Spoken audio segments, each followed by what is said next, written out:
Estás escuchando Milenio 3 por Aluka Nanika. 3 y 6 de la madrugada, aquí continuamos, Milenio 3, pido disculpas, veis que estoy un poquito resfriado, aparte de un ojo a la virulé que llevo, que fue la sensación en la presentación de la SER, sí. Pensaban que me habían agredido, no sé, algún, iba a decir una maldad, pero no, fue un encontronazo en el fútbol y parezco el pirata tuerto ahora mismo, Vaya, sí, no puedo respirar y tengo el ojo absolutamente morado, la verdad es que la imagen, menos mal que tengo el mejor equipo del mundo, que saque esto adelante. Y que yo me divierto mucho escuchándoles, porque madre mía, espero que no sea muy molesto esta voz ya más desagradable de lo habitual, y que disfrutéis con un programa que para mí, de verdad, yo lo estoy casi viviendo también como oyente, me está entusiasmando la cantidad de cosas diferentes, vías de contacto abiertas, y ahora vienen un montón de novedades que creo que vamos a disfrutar juntos. Gracias, por cierto, por la acogida a Cuarto Milenio, muchísimas gracias. Una reentré, 9º año, con uno de los mejores datos de nuestra historia. A ver si mañana continuamos en la senda, será muy difícil, pero mañana tenemos muchas cosas de esas que están de fondo manejando el mundo y que nos interesan, porque buscamos también de alguna forma, ¿no? Como dice Enrique Bunbury, nuestro amigo, buscamos el despierta, porque parece que estamos un poco adormecidos y nuestra misión, si es que tenemos alguna misión, que creo que sí, es despertar un poco entre todos. Y vaya si hemos despertado cuando ha sonado el rugido, el alarido de la tierra, sea lo que sea. La idea, hablamos de golpes al inconsciente colectivo, de esa especie de queja profunda. Ha surgido, la hemos puesto, la última grabación, la traía Diego Marañón, y de inmediato las vías de contacto, Nave del Misterio en Facebook y Twitter.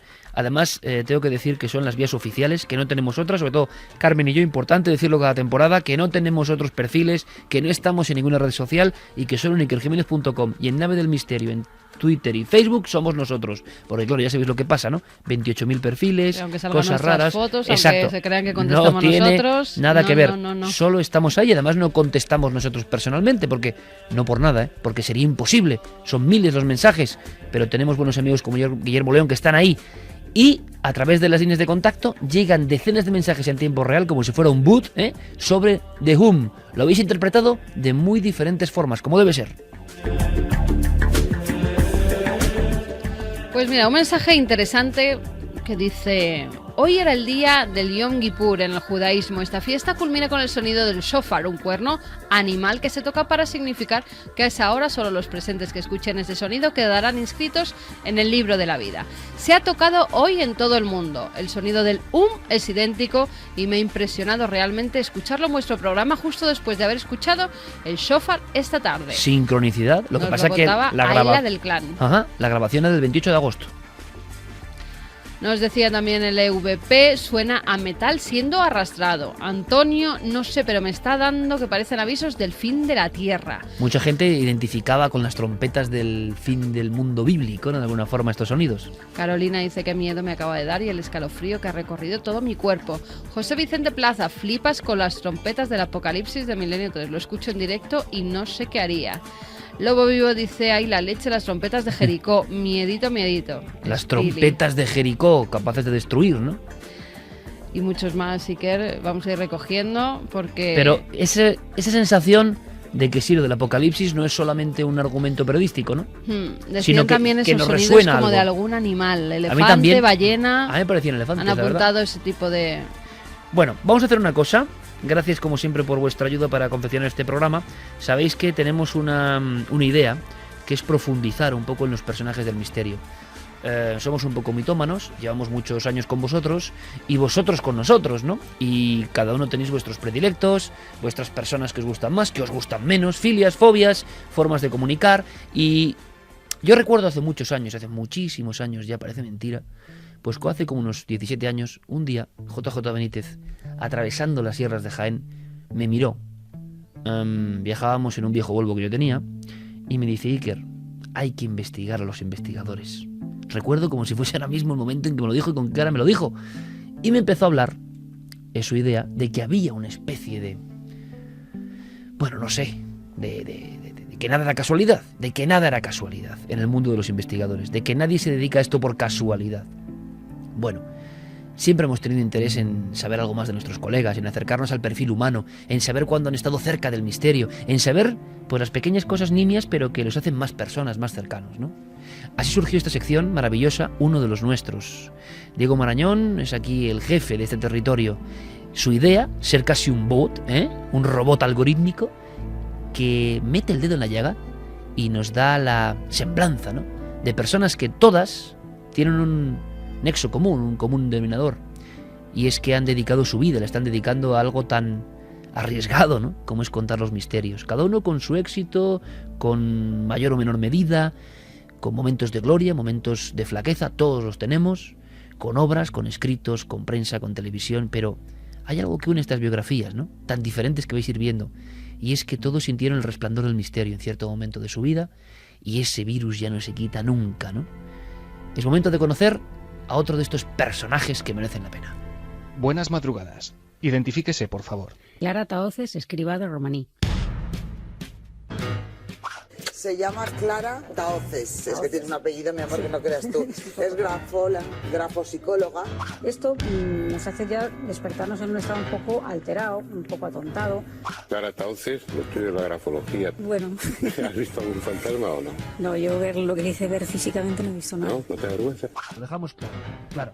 Sí, eso lo Claro, dejamos Clara. claramente claro. ¿Eligió usted al misterio o el misterio la eligió a usted?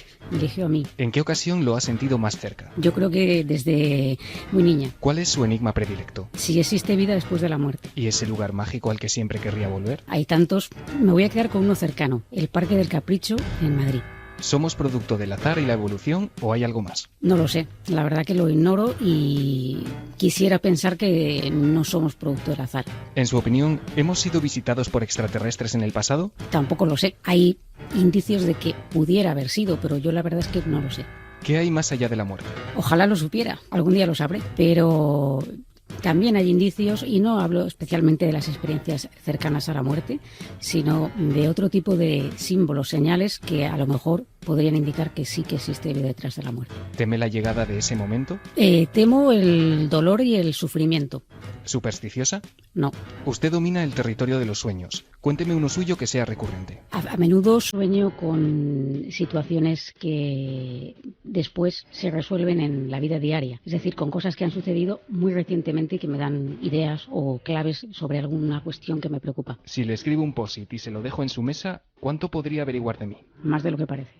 ¿Qué son las psicofonías para usted? Quiero pensar que algún día lo sabremos. Hay muchas teorías al respecto. Es un tema que me gusta especialmente, que me interesa, pero cuanto más me he metido en ello, menos conclusiones tengo. ¿Existe el machismo en el mundo del misterio? Existe el machismo en general, y en el mundo del misterio también, ¿En qué cree Clara Tahoces? en la vida. ¿Cuál ha sido el fregado más grande en el que se ha metido? En una cueva rupestre que entré con unos niños que no calculé quizá que esa cueva era demasiado estrecha. Si piensa en su infancia, la imagen que aparece en su memoria es... Complicado, hay muchas imágenes. En estos últimos días me he dado cuenta de que la infancia es mucho más importante, un periodo importantísimo de la vida y deberíamos de cuidarlo más. ¿A quién le encantaría haber conocido? Quizá a Jürgenson. ¿A qué tiene miedo? Al dolor, al sufrimiento, a la infelicidad, ese tipo de cosas. Un libro y una película. Un libro, por ejemplo, Los renglones torcidos de Dios, de Torcuato Luca de Tena, y una película, El exorcista. Un pintor y un músico. Un pintor Goya, por su mundo creativo interno y simbólico. Y aquí tengo bastantes dudas, porque hay muchísimos músicos que me gustan. Voy a decir algo que no tiene nada que ver con el misterio, pero que a mí me anima mucho, y es, por ejemplo, Tina Turner. Acabemos con un vicio confesable. Un vicio confesable. Los vicios no se confiesan. Gracias por su colaboración. La identificación ha sido completada con éxito. Desde este momento puede considerarse de forma oficial y por méritos propios una de los nuestros.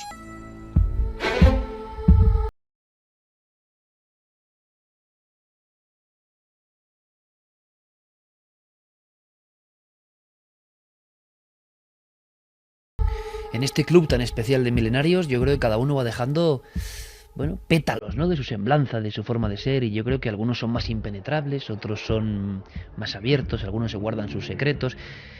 Con algunos buenos amigos y amigas creo que podemos meter la tenaza, ¿no?, e intentar preguntar. A mí me ha impresionado una cosa de Clara, la que conocemos hace ya. Parece que conocemos a Clara hace siglos, ¿no? Eso yo no lo sabía, que se metió en una cueva rupestre con niños y lo pasó francamente mal. Pues suena angustioso. Clara Tahoces, compañera, buenas noches. Hola, buenas noches a todos. ¿Qué pasó?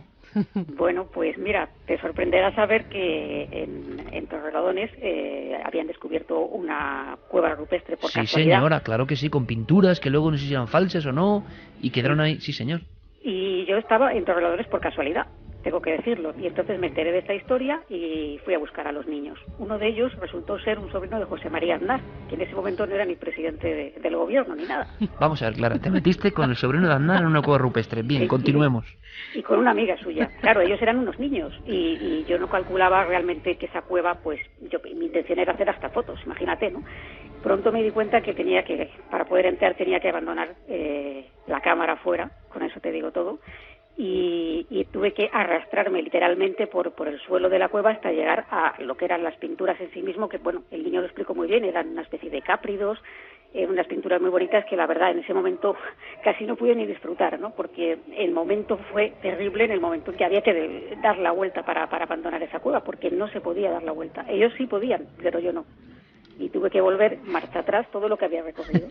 Bueno, qué escena. Además, dentro de una cueva, ahora nos reímos, pero madre te pasa mía, madre mía. Ahora, Yo lo pasé mal porque es que además tampoco sabía nadie que iba a entrar allí, con lo cual digo, bueno, esto puede ser terrible. sin saber dónde estabais, ¿no? Que es lo que pasa a veces en las cuevas, que tienen sus peligros. Pero yo sé que Clara, esa persona capaz de analizar, como decía Diego, pues rasgos de nuestra personalidad, ¿no? Con un simple escrito, y que es compañera en estos medios, pues desde que era una niña. Nos conocimos hace más de 20 años y siempre hemos estado con el mismo virus bendito, ¿no? Del misterio. Ahora Clara está en Más Allá, ha hecho un montón de libros, ha vendido un montón de libros, colabora con nosotros, por supuesto, en Cuarto Milenio, Milenio 3, y es una de las pocas mujeres, ¿verdad, Carmen?, del mundo del misterio, que además jamás se ha achicado, siempre con una valentía, con una capacidad, con un entusiasmo, con ganas de estar en los sitios, de investigar. Toda una pionera. Pero yo sé, Clara, aunque sea brevemente, que te puedo preguntar, ¿no? Por ese momento, creo que es una ceremonia, y que además, y te lo agradezco, nunca lo has contado en antena, ese momento donde notas, yo no sé si la oscuridad del misterio, demasiada flor de piel, ¿no? Sí, la verdad es que esto que voy a contar no lo he comentado antes, efectivamente, pero precisamente por eso me gustaría compartirlo esta noche con vosotros. Y tengo que decir que es algo totalmente subjetivo, es decir, habréis visto que las respuestas que he dado a veces parecían evasivas, y pues bueno, esta mujer ¿qué pinta aquí si no sabe de nada? Pues es que si supiera algo no estaría a lo mejor investigando, si tuviera todo tan claro, ¿para qué investigar, no? Claro. Y bueno, pues esta experiencia precisamente es todo lo contrario de lo que he hablado, porque una cosa es investigar las cosas, otra cosa es sentir esa magia, ¿no? Y una de las veces en las que yo he sentido con más fuerza eso fue hace bastantes años, más de 20, la primera vez que yo visité Brasil, que realicé un viaje pues por diferentes lugares, y en uno de ellos, que es Salvador de Bahía, que es dentro de Brasil, pues hay un conglomerado de razas, ¿no? Te puedes encontrar gente perfectamente con rasgos europeos, gente de color. Y allí, precisamente, hay mucha gente de color, porque fueron traídos en sus orígenes de lugares de África y como esclavos, y ellos tenían, digamos, sus propias creencias. Y yo quería asistir a una ceremonia de candomblé, que eso es allí propio, autóctono de allí. Y bueno, pues dio la casualidad otra vez de que una de las personas con las que contacté había pertenecido a ese culto, lo había abandonado, pero accedió a acompañarme a un candomblé. Estuvimos a las afueras de Salvador de Bahía, varios kilómetros conduciendo con una furgoneta, y bueno, pues la impresión, para que se hagan una idea los oyentes, fue básicamente como la película del Corazón del Ángel, ¿no? Cuando llegas a una barriada de estas totalmente desfavorecidas, en la que no hay iluminación, todo es como muy oscuro, ¿no?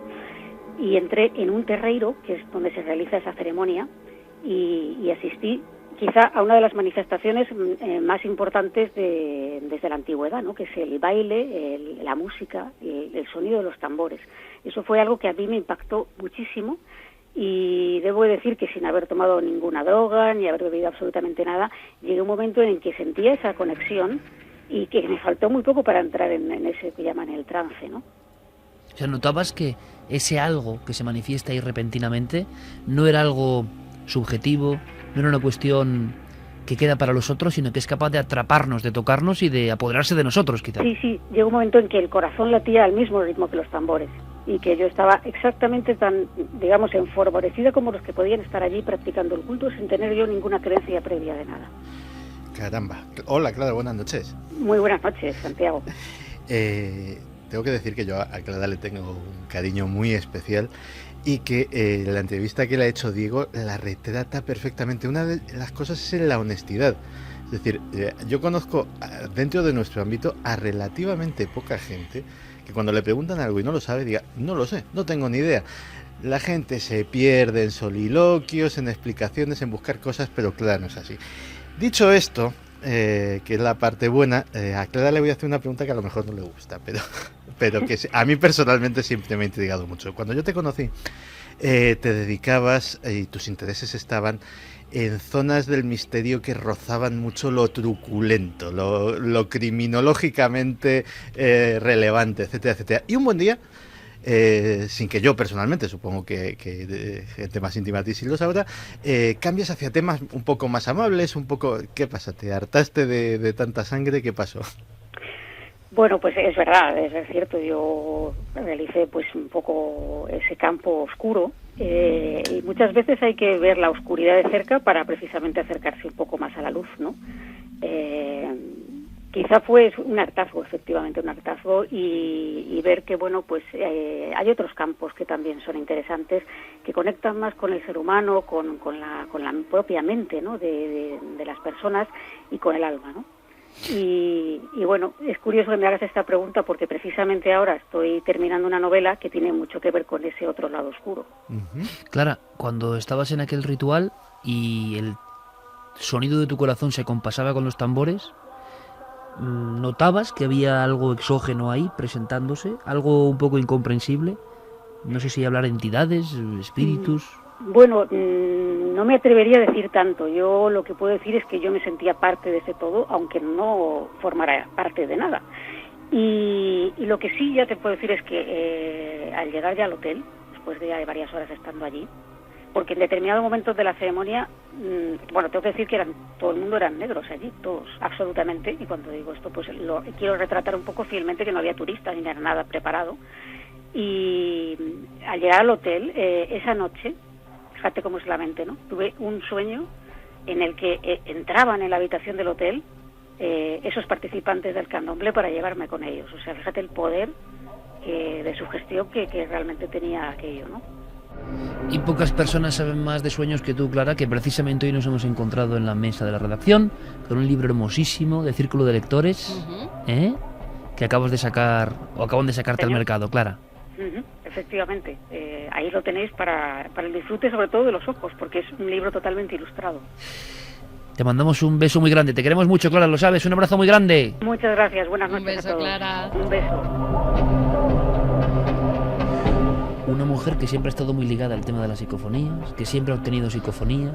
Que atrae la psicofonía. Yo creo que Clara tiene... Una sensibilidad especial, ¿no? Sí, no sé qué sé yo, que va donde va y siempre en sus grabadoras se graba algo. Y es extraño, porque Clara no va buscándolas muchas veces. Ha habido en ocasiones en investigaciones que llevaba su grabadora al lado y de repente en la única que se colaban voces extrañas, psicofonías, eran la de Clara. Hace 20 años Clara Tahoces tenía una sección en la revista Teleindiscreta contando historias de misterio como una valiente, y fue cuando la conocimos. Han pasado 20 años y ahí seguimos todos, También te indica que estamos muy locos, hemisferio derecho puro y duro, es decir, emotividad, emociones a flor de piel, conexión con lo misterioso, y eso también yo creo que hace que seamos permeables a algunas cosas, como os pasa a muchos de vosotros y de vosotras, ¿no? Hay personas que se rigen más por la lógica. Hablan los expertos en el cerebro de esas dos partes tan diferenciadas, ¿no?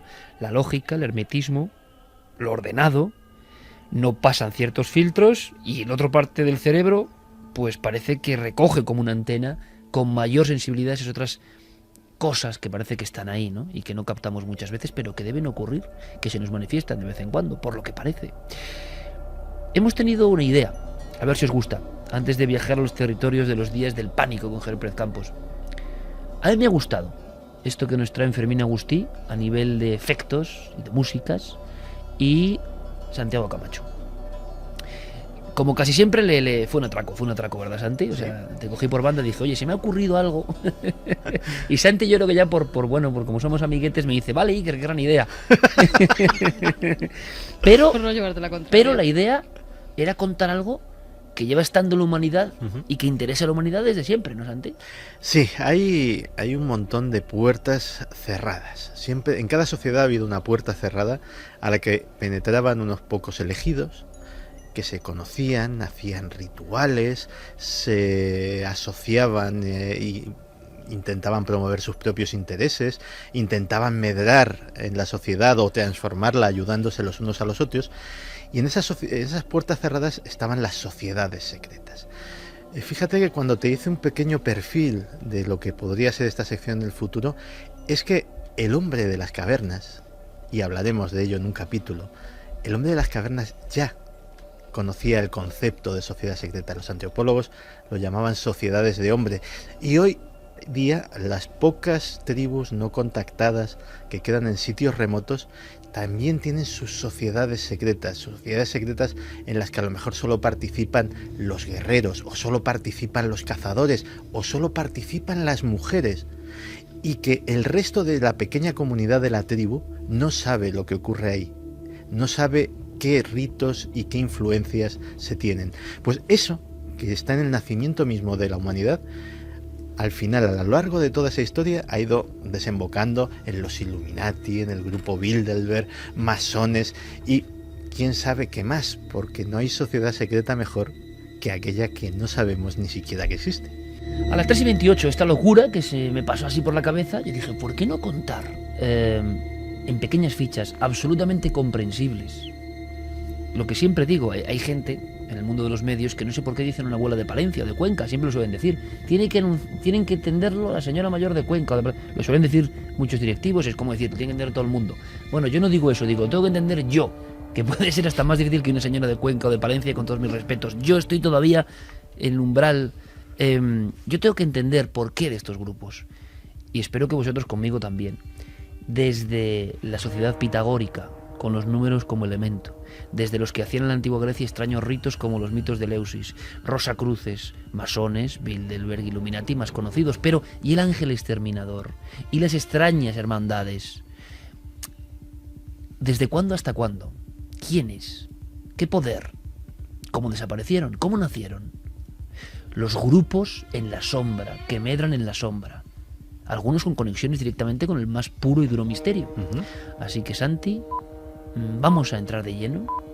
Es como si estuviese Santi en la puerta, ¿no? Una pequeña puerta, quizá con una calavera, me lo imagino, y dándonos el pase o no. Nos rompe la etiqueta o no, o la entrada para poder entrar, nunca mejor dicho, a ese mundo que nunca se ve, a ese umbral, el guardián del umbral, Santiago Camacho, y la historia de las sociedades secretas en el mundo. Nos vamos a sorprender, seguro.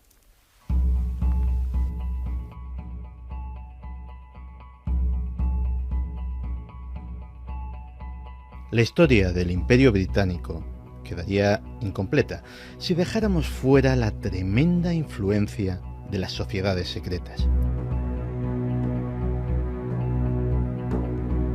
Entre ellas hay una que ilustra muy bien el funcionamiento de estos grupos. La llamaban el Club del Fuego Infernal. La Inglaterra del siglo XVII estaba regida por rígidos principios y normas morales que impregnaban toda la vida social. Bueno, en realidad toda no. Como suele suceder, tanto entonces como ahora, las clases dirigentes se las arreglaban para encontrar espacios en los que eludir ese férreo control de las normas. En aquel momento, en aquellos días, ese mecanismo eran los clubes del fuego infernal.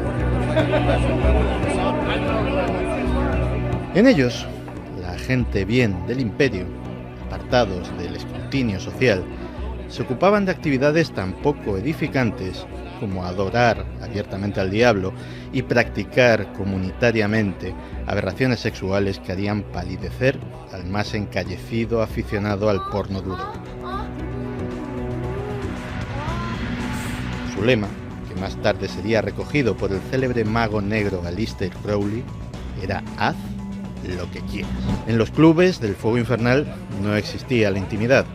Todos pecaban, fornicaban, delinquían y hay quien dice que incluso hasta mataban a la vista de los demás.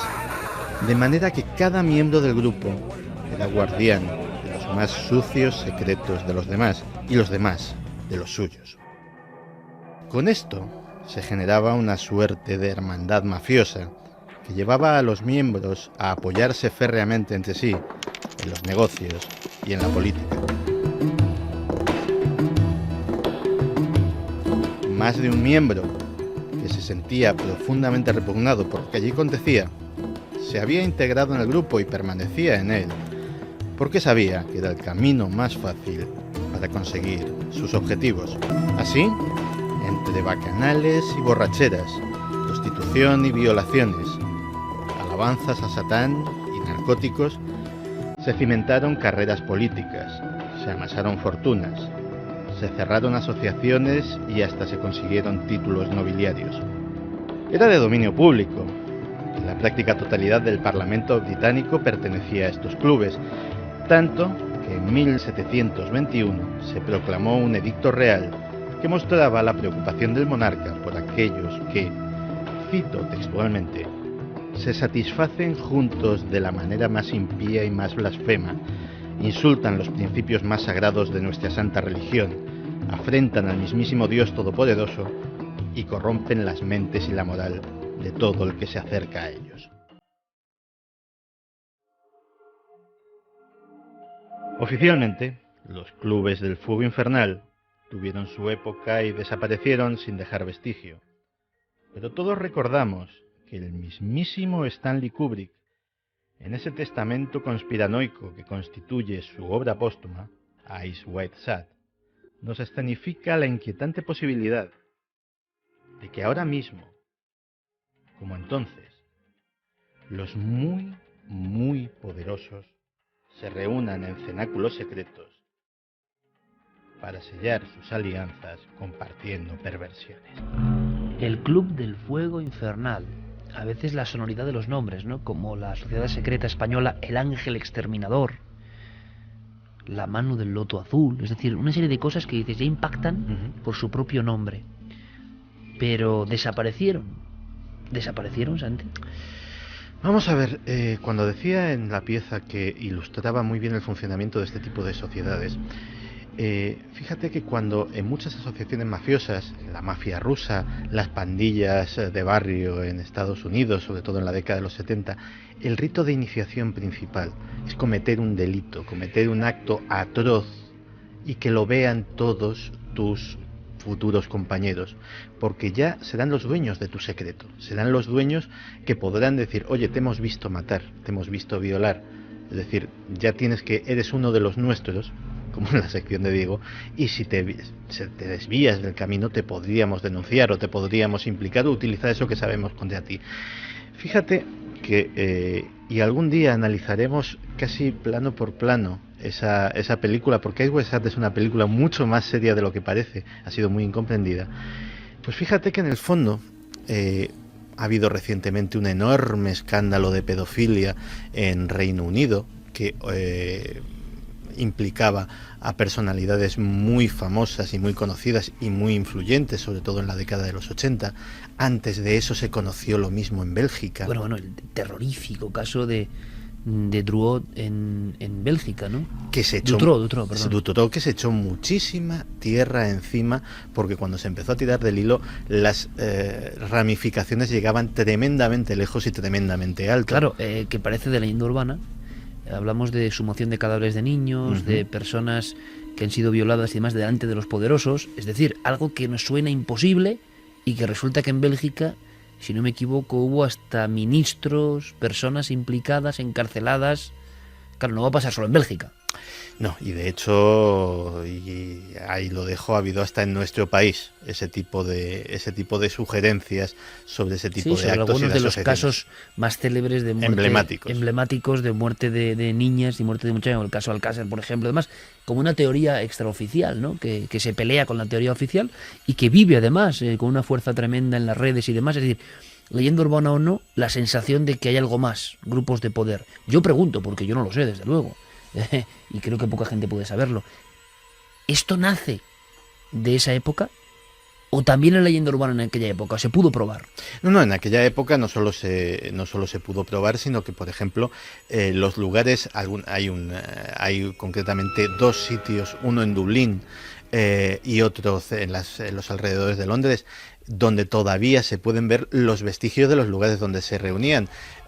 Lugares que eran cuevas, que eran cavas, en el caso de Dublín artificiales, en el caso de Inglaterra se utilizaba una cueva natural, que se decoraban con todo tipo de motivos que hacían alusiones al satanismo, esculturas de muy bella factura, pero evidentemente de un arte erótico bastante, yo diría que pornográfico, bastante pasado de vueltas. Es decir, digámoslo claramente, existen vestigios arqueológicos incluso de su existencia, pero es que en aquel momento, en las propias épocas, no era ni siquiera un rumor, era un secreto a voces. Es decir, y como siempre, Santi, Eros y Tánatos, o sea, muerte y sexo de alguna forma, y cuanto más depravado mejor, unido como gran pulsión oscura, vamos a decirlo así, de la humanidad, es decir, cuando ya todo se deshumaniza al máximo y se convierte en secreto compartido, ¿no? Pero esas 2 ramas fundamentales, tú lo has contado, ¿no? Sangre y ese tipo de sexualidad, ¿no? Sí, de hecho, en muchos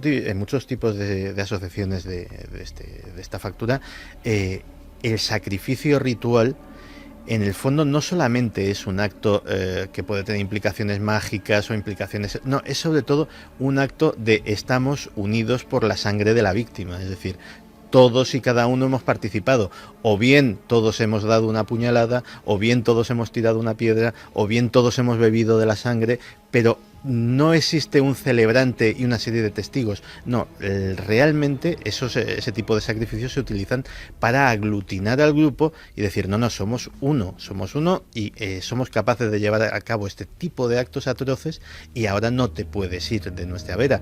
La contrapartida era lógica, o sea, todas las sociedades secretas que en el mundo ha habido tienen una ley no escrita que es: yo te cojo como neófito, que probablemente seas pues un jovencito de buena familia o no, etcétera, etcétera, pero te voy a upar como poco hasta mi altura y si puedo voy a conseguir que me superes, y tú desde arriba vas a tirar de tus hermanos para que alcancen tu nivel. Y efectivamente eso ha cimentado en muchos momentos históricos pues núcleos de poder enormes. Pensemos, por ejemplo, que los firmantes de la Declaración de la Independencia Norteamericana, la práctica totalidad, con un puñado de excepciones que se puede contar con los dedos de una mano, eran masones, y realmente los Estados Unidos se genera como una patria masónica. Pues aquí, sin quitar ni poner, vamos a viajar al mundo de las sociedades secretas, que sigue siendo, parece mentira, en el siglo XXI, de una gran oscuridad, ¿eh? Bueno, en el fondo, y llevándolo a algo muy cotidiano y que estamos viviendo estos días, Santi hablaba de esos ritos de iniciación, ¿no?, en los que se intenta formar al neófito y convertirlo en uno de los suyos, y lo estamos viendo quizá, como digo, en el fondo y quizá inconscientemente, es a donde van las novatadas en los colegios mayores, ¿no?, donde se procura que la gente que acaba de llegar viva pues unos de esos momentos de iniciación, en ocasiones incluso llegando a la sangre, no en grandes casos, pero se han visto denuncias, ¿no?, donde las novatadas acaban de forma casi dramática, y creo que estamos hablando casi de lo mismo. Porque el comportamiento humano, aunque sea de forma más frívola o no, siempre reproduce una serie de códigos, ¿no?, que vienen desde qué momento. ¿Es posible que haya sociedades ya secretas antes incluso, por ejemplo, de la antigua Grecia? Bueno, pues vamos a ir resolviéndolo con Santiago Camacho prácticamente semana a semana. Y sociedades secretas españolas con gran influencia, yo creo, Carmen, que ahí queda un ámbito para que nuestra gente pregunte, diga, plantee. Siguen llegando cuestiones, por cierto, también para el Milenio 3 Responde, me imagino, ¿no? Sí, las vamos recogiendo ahí en el buzón, ya tenemos algunas. Llamaremos a quien ha emitido la pregunta para grabarle y que nos lo cuente. Puede ser también, ¿por qué no?, sobre sociedades secretas. Claro que sí, Santi. Pienso que vamos a aprender todos mucho. Yo tengo mucho interés en varias en concreto, y a ver si saco cosas claras. De momento, en esa Inglaterra motor de la revolución industrial, de fondo, en cuevas, los clubs del fuego infernal. Casi nada. Yo creo que uno siempre aprende cosas nuevas, aunque sean un poco oscuras como estas, pero que demuestran cómo está construida la sociedad, que tampoco difiere mucho de aquella, ¿no? Nos da la impresión. Vamos con otra historia. Vamos a viajar a los días de pánico. Sabéis que es otra de nuestras secciones donde ponemos un punto concreto en el mapa y en el tiempo. Nos marchamos a un lugar español donde se pasó pánico, inquietud, sobresalto, intervinieron las autoridades, se extendió por todo el barrio, por todo el pueblo, por toda la comarca, algo que tiene que ver con el misterio, y además nunca quedaron bien resueltos los casos. La semana pasada hablábamos del extraño ser de la barriada marginal de Penamó en La Coruña, donde hubo hasta disparos. Precisamente esta semana nosotros, Carmen, hemos tenido apagón en casa, ¿verdad? Sí, apagón, que no hemos podido ni sacar el coche del garaje para... Suena como antediluviano, ¿no? Apagón de todo un barrio. Pero apagón de todo el día, además. Sí, o sea, no todo de el media barrio. hora, 15 minutos. Yo no sé si todo el barrio, pero toda nuestra acera, sí. Yo voy a contar, si puedo, si me da tiempo, con una anécdota personal, porque es emocionante. Este caso que trae Javier Pérez Campos, como segunda parte o segunda sección, ¿no?, de Días de Pánico, yo lo viví.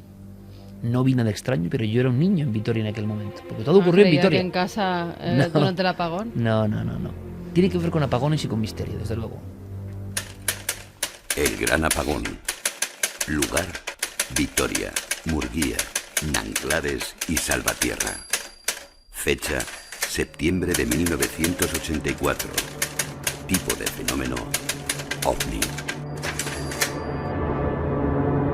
Caía la noche en el barrio obrero de Zaramaga, en Vitoria. La mayoría de las familias estaban ya preparando la cena de aquel viernes, mientras otros salían a la calle para aprovechar las efímeras horas del fin de semana. Sin embargo, a eso de las 9 algo rompió la calma habitual, algo que había surgido en el cielo y que acabaría convirtiéndose en el centro de atención de miles de miradas. Fue un vecino el que, con voz temblorosa y señalando a las alturas, dio la voz de alarma. Allí, sobrevolando las afueras de la ciudad, una enorme luz triangular había aparecido casi de la nada, y allí permanecía, silenciosa y majestática ante el asombro y el pánico de la multitud.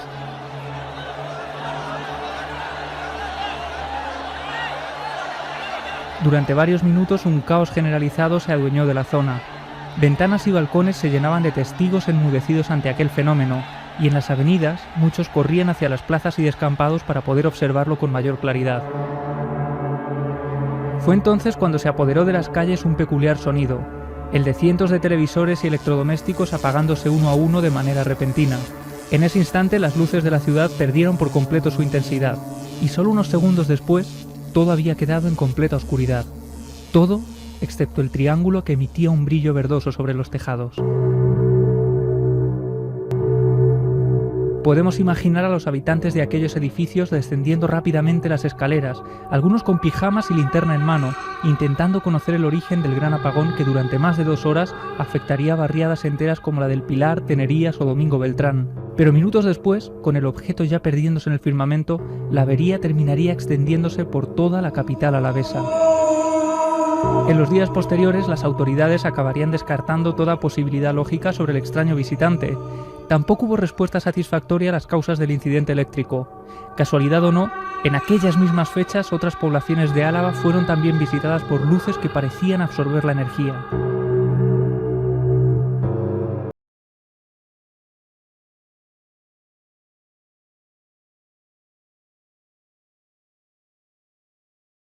Aquellas fechas había quedado en la más absoluta penumbra.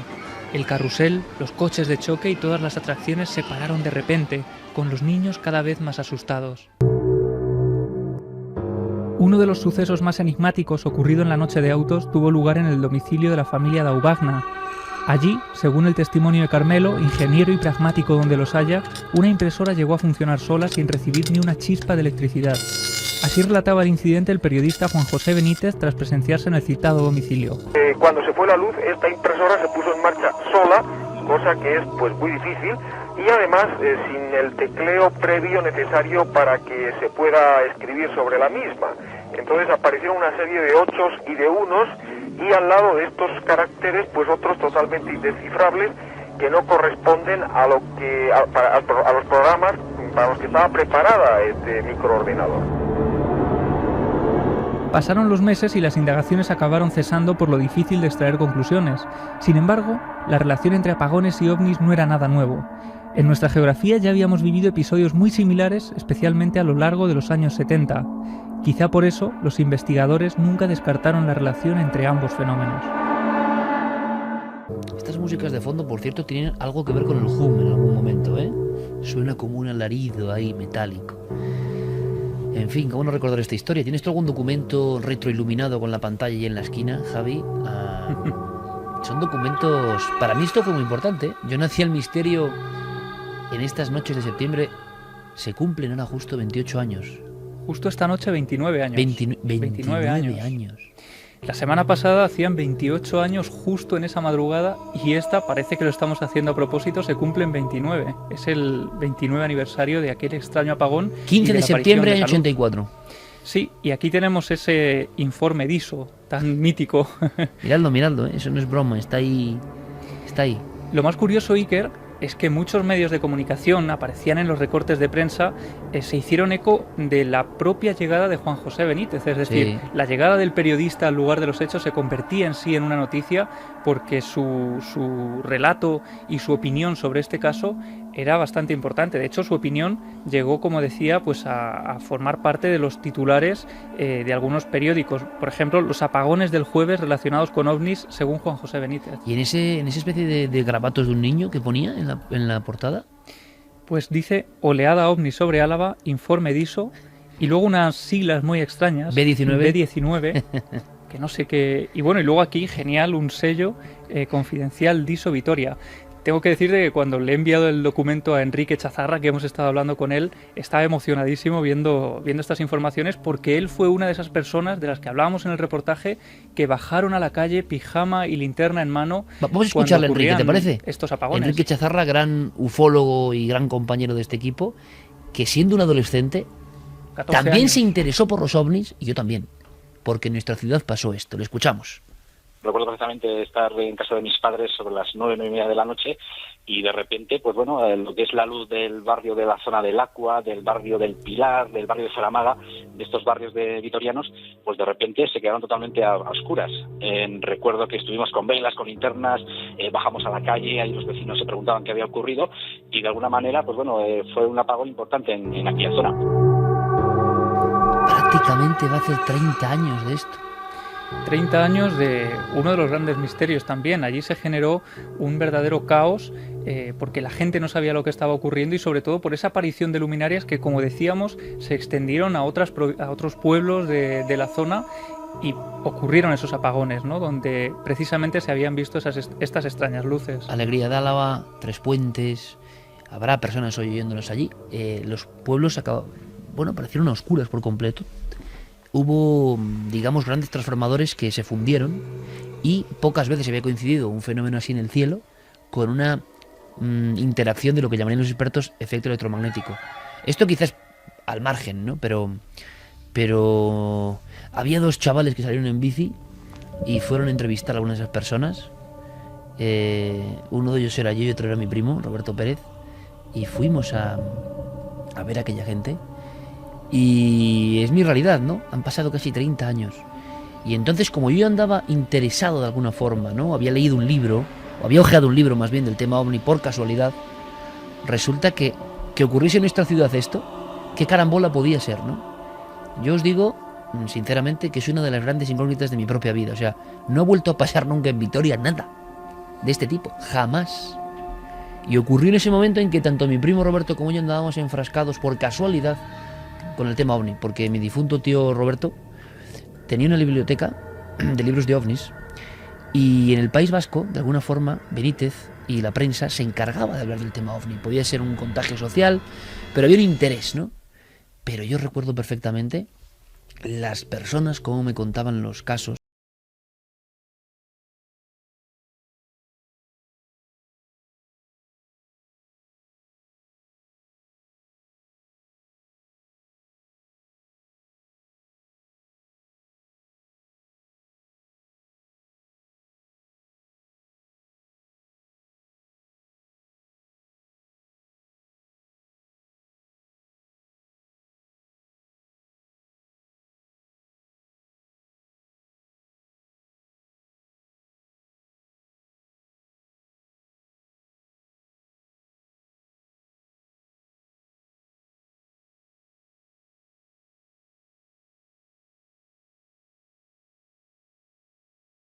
porque si uno va a las hemerotecas y busca casos ovni, se encuentra con que en los años 70 y casi unos años antes del 84 aparecen casos de visitantes, humanoides, personas perseguidas en sus vehículos por extrañas luminarias, y sin embargo 1984 fue el año de la gran sequía, ¿no? Sí, ahí señor. aparecen muy pocos casos, y precisamente por eso el caso de Vitoria casi reactivó el interés de la prensa por este tipo de fenómenos. Es verdad, fue un repunte, y yo recuerdo una cosa, ¿no?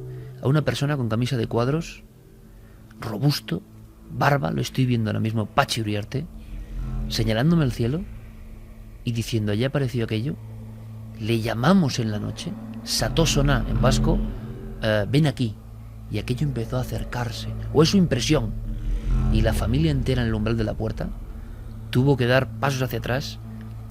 Cerraron la puerta, el padre se quedó solo fuera como un guardián de su propia casa y de su familia, y aquella esfera que veía muy cerca del suelo penduleaba, flotaba, iluminaba la vegetación como una manifestación evidente de algo extraño que en esos mismos días había provocado pues tanto revuelo en la provincia de Álava. Nunca más ha vuelto a ocurrir. Cientos de personas, se puede decir, vieron el paso de estas extrañas aeronaves, inteligencias, imaginaciones, no lo sé, pero desde luego para mí fue el pistoletazo de sanidad. Inolvidable. Días de pánico, por lo menos días de inquietud, si no pánico, inquietud desde luego. Vaya recorrido, así lo hacemos por la historia. Hay muchos más casos que nos esperan, casos que se van con el mismo misterio, con la misma incógnita con la que vinieron. Y nosotros también nos vamos, que ya nos toca, quedan 5 minutos y por supuesto hay que dedicarlo a lo más importante, a los oyentes, con esta música que viene que ni al pelo, Geray. Mira, esto va a ser una maldad, pero yo no sé si tenéis el documento, no sé si lo tenemos, con esta misma música, los informativos, bueno, lo pondremos otro día, hablando de estos casos de Vitoria y de Álava, con esta música de fondo, diciendo los ovnis prefieren tierras alavesas. O sea, impresionante la oleada, también la sugestión colectiva, pero en el buen sentido lo digo, que se vivió en aquel momento. Vamos a dar ánimos a Marta, por ejemplo, que está pasando un momento triste, que lleva todo el día llorando mal, pero que llegamos nosotros y que la animamos. Gracias por estar ahí, espero que sigáis con nosotros muchos años más. Un abrazo a todo el equipo desde Burdeos. Pues un abrazo muy grande. Mucho ánimo, amiga, y que todo se soluciona. Hoy es mi cumpleaños, cumplo 33. Nada me haría más feliz que me felicitarais todo el equipo de Milenio y Cuarto Milenio. Todo el equipo, y además con sello de Santi Camacho, ¿no? José Antonio Márquez es el cumpleañero. Pues 33, la edad de Cristo. Mira, buena edad. Ismael Pato, Vanessa García y Samuel Pato desde Loeches. Su hijo, Samuel, que nació el 9 de julio de este año 2013, ya es fiel seguidor nuestro. Dice que además de nosotros, el ruido del secador es lo único con lo que se calma. Con nuestras voces y con el secador. Un poco hum también eso. Pues eso, bendiciones, claro que sí, milenarias. Claro que sí. Rafael Martínez nos dice, llevo tanto tiempo en mi vida que sois partes de mi familia. Allá donde voy hablo de vosotros, y mi sorpresa es que en Egipto, en Guayaquil, en México, que ha estado en Querato, en Pascualto, en Tampico, en Sinaloa, se os adora, os conocen más que yo. Qué grande. No se pierden un programa. Es más, hay emisoras culturales sin ánimo de lucro que divulgan vuestro testigo para pueblitos que no disponen de internet. Pues nos encanta. Yo que hago radio siento envidia sana de vosotros. Felicidades. Ya me veo a Santi haciendo la gira mexicana, vestido como un buen charro. De hecho, un saludo, que no lo sabrán los amigos mexicanos, pero sobre todo un saludo a los amigos de Culiacán, ciudad en la que estuve hace muchos años. Ya te digo yo. Y que tiene mucho que contar. Los corridos mexicanos mejor de Santi Camacho. Mejor que no sí, cuenten. mejor que no Los cuenten las noches de Santi Camacho. Mario Leonardo, vamos a ver un poco de humor, porque dice buenas noches milenarios, nos está escuchando desde Valladolid, desde el hospital, porque su mujer que está un poquillo pachucha con eso de la quimio, pero bueno, que venga, la quiero un dar poco de ánimos ánimo desde aquí para ella, un saludo, Iker Carmen y equipo, pues muchos ánimos, Mario, tanto para ti como para tu mujer. Esta música que pone Geray Martínez, que es un emblema de Milenio 3, Dustin Hoffman, Tom Cruise, momento impresionante, tiene como una fuerza, ¿no? ¿La notáis? Pues venga, va un poquito de energía positiva.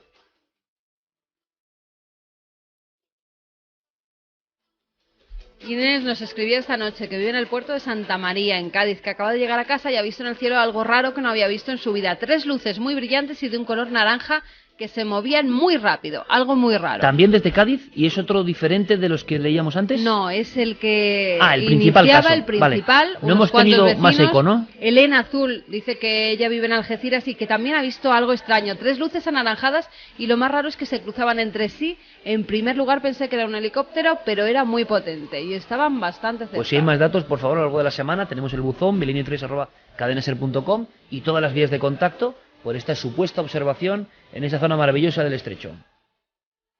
Bueno, han dado muchos nombres para hacer uno de los nuestros. Dime algo. Santiago Camacho. Claro. Que Santiago Camacho tiene que ser uno de los nuestros, que hay que hacérselo ya. Lo mismo suspendo, ¿eh? Enrique de Vicente. Enrique creo que viene pronto. Nos han dicho también Anaís Pascual. Sí, hombre, una compañera... Como uno de los nuestros. Sí. Santiago Vázquez también ha sido nombrado. Es que Santiago Vázquez es Irán un personaje. pasando todos, es un ¿no? personaje. Claro que sí, pues todos. O sea, todos poco a poco irán surgiendo para contar los secretos, lo que no se cuenta. Lo que siempre intentamos en esta hora, si cabe más ¿Tú distendida. contarás en la semana que viene tu encuentro con Bumburi y Despierta? Pues posiblemente, porque ha sido un encuentro en la tercera fase. Hemos hecho ahí un equipo que yo no sé dónde puede llegar. Ahora voy a cantar... ¿Vas a cantar eso? Déjalo en la incógnita. No quiero eclipsar. No quiero eclipsar. Bueno. Es broma. Pero de verdad que No, de todo, verdad. todo se verá. Oye, para mí ha sido un hallazgo y para ti también, Enrique Bumburi y su familia. Y este vídeo sobre, bueno, que tenemos mucho que ver, ¿no? Y que se llama Despierta y que habla de despertar la conciencia. Bueno, la semana que viene lo contamos. Jeremy Martínez, ha sido un placer, como siempre, compañero. Fermín, lo mismo te digo. Javi Pérez Campos, hasta mañana. Hasta mañana, Iker. Te vamos a ver. En fin, no digo más. Persiguiendo Mañana... algo muy daimónico. Sí, totalmente, con Luismi Domínguez. Santi Camacho, de verdad que lo he pasado genial. Hasta mañana. Hasta mañana Hasta también nos mañana, vemos. amigo. Mañana todos en Cuarto Milenio, Carmen. Recorrido por un museo tenebroso y terrorífico. Los Warren, mañana, segunda parte. Ahora todas las noticias. Por favor, pasar mucha y buena feliz semana.